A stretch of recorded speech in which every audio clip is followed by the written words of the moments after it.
Good morning, welcome to 6 TV. పలు వార్తాపత్రికల ప్రధాన అంశాలను ఒకసారి చూద్దాం. ముందుగా ఈనాడు దినపత్రికను తీసుకుంటే, ఏఐతో మానవాళికి ముప్పు లేదు, సాంకేతికత ఎంత ఎదిగినా మనుషుల చేతుల్లోనే కీ, కొలువులపై ప్రభావాన్ని ఇప్పుడే అంచనా వేయలేం, ఫేక్ల ప్రమాదం పొంచి ఉంది అని బాత్ వర్సిటీ శాస్త్రవేత్త డాక్టర్ హరీష్ తయార్ మాడభూషి అన్న చేసిన వ్యాఖ్యలు ఇవి. ఇక ఎన్ కన్వెన్షన్ నేలమట్టం, తమ్మిడికుంటలో సీనియర్ నాగార్జునకు చెందిన కట్టడంపై హైడ్రా చర్యలు, శనివారం ఉదయమే కూల్చివేతలు ప్రారంభం, ఎఫ్టీఎల్లో ఉన్నందుకేనన్న హైడ్రా కమిషనర్ రంగనాథ్ అన్న వార్త ఇది. ఇక అంగుళం కూడా ఆక్రమించలేదన్న నాగార్జున. ఇక నాదం చెరువు బఫర్ జోన్లో పల్లా విద్యా సంస్థల భవనాలు, పోలీసులకు ఏఈ ఫిర్యాదు, కేసు నమోదన్న వార్తను కూడా చూడొచ్చు. ఇక వడ్డీల భారం తొలగించండి, రుణాల పునర్వ్యవస్థీకరణకు సాయం చేయండి, కేంద్ర మంత్రి నిర్మలా సీతారామన్కు ఉప ముఖ్యమంత్రి బట్టి వినతి అన్న వార్తను చూడొచ్చు. ఇక మరోవైపు ప్రేమను నూరిపోస్తోంది, పెంపుడు శునకంపై ఇన్స్టాగ్రామ్లో రాహుల్ పోస్ట్ అన్న వార్త. ఇక విదేశాలకు వెళ్లే విద్యార్థులు 37%, 4 రాష్ట్రాల వారే, తెలుగు విద్యార్థులు 12.5%, ఎక్కువ మంది ప్రాధాన్యం అమెరికా, కెనడా, ఆస్ట్రేలియా, బ్రిటన్లకి. ఇండియన్ స్టూడెంట్ మొబిలిటీ నివేదికలో ఈ విషయాలు వెల్లడయ్యాయి. ఇక మరో వార్తను చూద్దాం. ఆ వ్యాఖ్యలు యథాలాపంగా చేశా, విచారం వ్యక్తం చేస్తున్నా బారాస కార్యనిర్వాహక అధ్యక్షుడు కేటీఆర్, మహిళా కమిషన్ ముందు హాజరు, ఆయన్ను అడ్డుకునేందుకు మహిళా కాంగ్రెస్ నేతల యత్నం, దానివల్ల ఉద్రిక్తత అన్న వార్తను కూడా చూడొచ్చు. ఇక ఉల్లంఘనలకు అనుమతులు, ప్రతి దశలోనూ అధికారుల సహకారం, జూబ్లీహిల్స్లో మల్టీపర్పస్ మెగా కమర్షియల్ కాంప్లెక్స్ నిర్మాణంపై విజిలెన్స్ అండ్ ఎన్ఫోర్స్మెంట్ నివేదిక, టౌన్ ప్లానింగ్ డైరెక్టరేట్తో సహా 4గురిపై చర్యలకు సిఫార్సు అన్న వార్తను చూడొచ్చు. ఇక రోగాలు లేకుండా చికిత్సలు, నకిలీ బిల్లులు సృష్టించి సీఎంఆర్ఎఫ్ సొమ్ము కొట్టేసేందుకు పన్నాగం, సిఐడి దర్యాప్తులో విస్మయకర అంశాలు వెలుగులోకి అన్న వార్త. ఇక మరో వార్త, పునర్వినియోగ హైబ్రిడ్ రాకెట్ రూమి-1 ప్రయోగం విజయవంతం, ఐకానిక్ వంతెనకు వచ్చే నెలలో టెండర్లు, మంత్రి జూపల్తో కేంద్ర మంత్రి అన్న వార్త చూడొచ్చు. ఇక ఈనాడు దినపత్రికలోని ఒక చివరి వార్త, కేంద్ర ప్రభుత్వ ఉద్యోగులకు పెన్షన్ గ్యారంటీ, వేతనంలో 50% వచ్చేలా కొత్తగా యూపీఎస్, కనీసం 25 సర్వీస్ ఉంటేనే వర్తింపు, మిగిలిన వారికి సర్వీస్ను బట్టి ఎన్పీఎస్లోని 23 లక్షల మందికి ప్రయోజనం, కేంద్ర కేబినెట్ కీలక నిర్ణయం అన్న వార్తను చూడొచ్చు. ఇక మరో దినపత్రికలోని హైలైట్స్ చూద్దాం.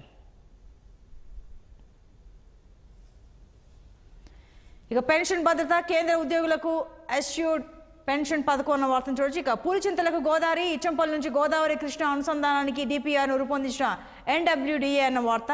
ఇక మరోవైపు పూణే వద్ద కూలింది ఏపీ సీఎం హెలికాప్టరే, సాయంత్రం 4 గంటలకు విజయవాడ చేరుకోవాల్సిన హెలికాప్టర్ ముంబై నుంచి హైదరాబాద్కు వస్తుండగా ప్రమాదం, పూణే సమీపంలో చెట్టును ఢీకొని కూలిపోయినట్టు అధికారుల వెల్లడి, పైలట్కు తీవ్ర గాయాలు, కో పైలట్ మరో 2కి స్వల్ప గాయాలన్న వార్త.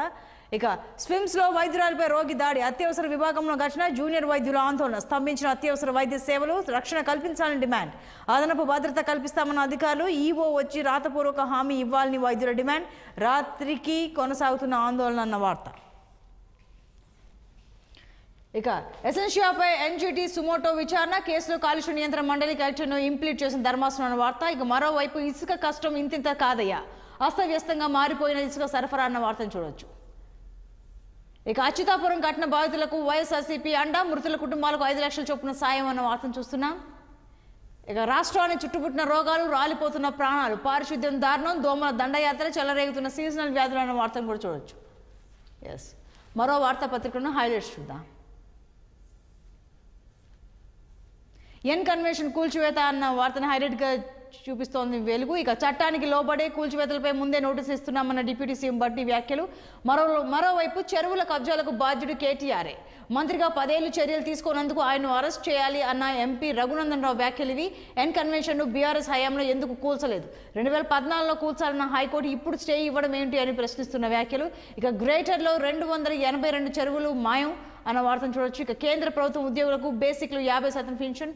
ఇక మరోవైపు గుజరాత్లో హైదరాబాద్ సైబర్ క్రైమ్ భారీ ఆపరేషన్, సీఏ సహా 36 మంది క్రిమినల్స్ అరెస్ట్ అన్న వార్తను చూడొచ్చు.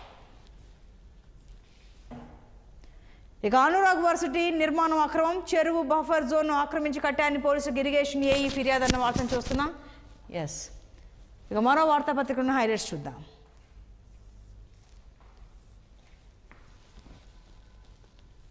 పింఛన్కు కొత్త పథకం, కేంద్ర ప్రభుత్వ ఉద్యోగులకు ఏకీకృత పింఛన్ వచ్చే ఏడాది ఏప్రిల్ నుంచి అమల్లోకి అన్న వార్త. ఇక మరోవైపు ఉపశమనం కల్పించండి, రుణాల రీస్ట్రక్చరింగ్కు సహకరించిన వార్త. ఇక అలాగే ఎన్ కన్వెన్షన్ గురించి కూడా ఆంధ్రజ్యోతి ప్రశ్నించింది. ఇక డెంగీ డేంజర్ బిల్స్ అన్న వార్తను కూడా చూస్తున్నాం. 8 నెలల్లో 5,200 కేసులు నమోదు అన్న వార్త. ఇక 600 కోట్ల మోసాలు, దేశవ్యాప్తంగా 983 సైబర్ నేరాలు, తెలంగాణలోనే 131 కేసులు అన్న వార్త. మరోవైపు మహిళా కమిషన్కు కేటీఆర్ సారీ, మహిళలకు ఉచిత బస్సు ప్రయాణంపై వ్యాఖ్యలకు క్షమాపణ, ఆమోదించిన కమిషన్ అన్న వార్తను కూడా చూడొచ్చు. ఇక రెడ్ కార్నర్ నోటీస్కు సిబిఐని కోరాం, నిందితులు ఎవరిని వదిలిపెట్టాం, ఫోన్ ట్యాపింగ్ కేసుపై హైదరాబాద్ సిపి అన్న వార్త. ఇక హైడ్రా పేరుతో హైడ్రామా, అక్రమ నిర్మాణాలను కూల్చింది కాంగ్రెసే అన్న వార్త చూడొచ్చు. ఇక చివరిగా దిశ వార్తాపత్రికలోని హైలైట్స్ని ఒకసారి చూసేద్దాం. ఎస్సీ వర్గీకరణ అమలుకు కేబినెట్ సబ్ కమిటీ త్వరలో ఏర్పాటు చేసే ఆలోచన సర్కార్ అన్న వార్త. ఇక మరోవైపు వడ్డీ రేటు తగ్గించండి, గత సర్కార్లో ఎక్కువ రేటుకు రుణాలు అన్న వార్తను చూస్తున్నాం. ఇక చెరువులను సేవ్ చేయడానికే హైడ్రా అన్న వార్త కూడా. ఇక మరోవైపు రాష్ట్రంలో మంకీ పాక్స్ కేసులు నిల్, ఇప్పటి వరకు 1 నమోదు కాలేదు, గాంధీలో నోడల్ సెంటర్ ఏర్పాటు, డిహెచ్ రవీంద్ర నాయక్ 5,000 డెంగీ కేసులు ఈ ఏడాదిలో ఇప్పటి వరకు అన్న వార్తను చూస్తున్నాం. ఇక 2026 మార్చి నాటికి మావోయిస్టుల నుంచి దేశానికి విముక్తి, వామపక్ష తీవ్రవాదంపై దాడికి సమయం ఆసన్నమైంది, నక్సల్స్ ప్రభావిత ప్రాంతాల అభివృద్ధిపై దృష్టి, కేంద్ర హోంమంత్రి అమిత్ షా చేసిన వ్యాఖ్యలు ఇవి. ఇక మరోవైపు అక్టోబర్ 2 నుంచి సీఎం కప్, అన్ని రకాల క్రీడా పోటీల నిర్వహణకు సర్కారు ప్లాన్ అన్న వార్తను చూస్తున్నాం. ఇక పూణేలో కుప్పకూలిన హెలికాప్టర్ అన్న వార్త. మరోవైపు రూమీ-1 ప్రయోగం సక్సెస్. ఇక 34 రకాల మెడిసిన్స్ పై నిషేధం అన్న వార్తను చూస్తున్నాం. జాబితాలో మల్టీవిటమిన్, జుట్టు, చర్మ సంరక్షణ ఔషధాలు సమీక్షిస్తున్న కేంద్ర ప్రభుత్వం. ఫిక్స్డ్ డోస్ కాంబినేషన్ ఔషధాల వాడకం ప్రమాదకరమని వెల్లడి, ఇప్పటికే 156 రకాల ఔషధాలపై నిషేధం అన్న వార్తను చూస్తున్నాం. ఇక చెరువుల ఆక్రమణలపై శ్వేతపత్రం, అలాగే ఎలాంటి స్టే లేదు, ఎన్ కన్వెన్షన్ నిర్మాణానికి పర్మిషన్లే ఇవ్వలేదన్న వార్త. ఇక ఎన్ కన్వెన్షన్ నేలమట్టం, భారీ బందోబస్తు మధ్య కూల్చివేతల హైడ్రా, హైకోర్టును ఆశ్రయించిన సీనియర్ నటుడు నాగార్జున. ఎస్ రైట్, ఇవి పలు వార్తాపత్రికలోని ప్రధాన అంశాలు. చూస్తూనే ఉండండి 6 టీవీ, సామాన్యుడి ఆరో ప్రాణం.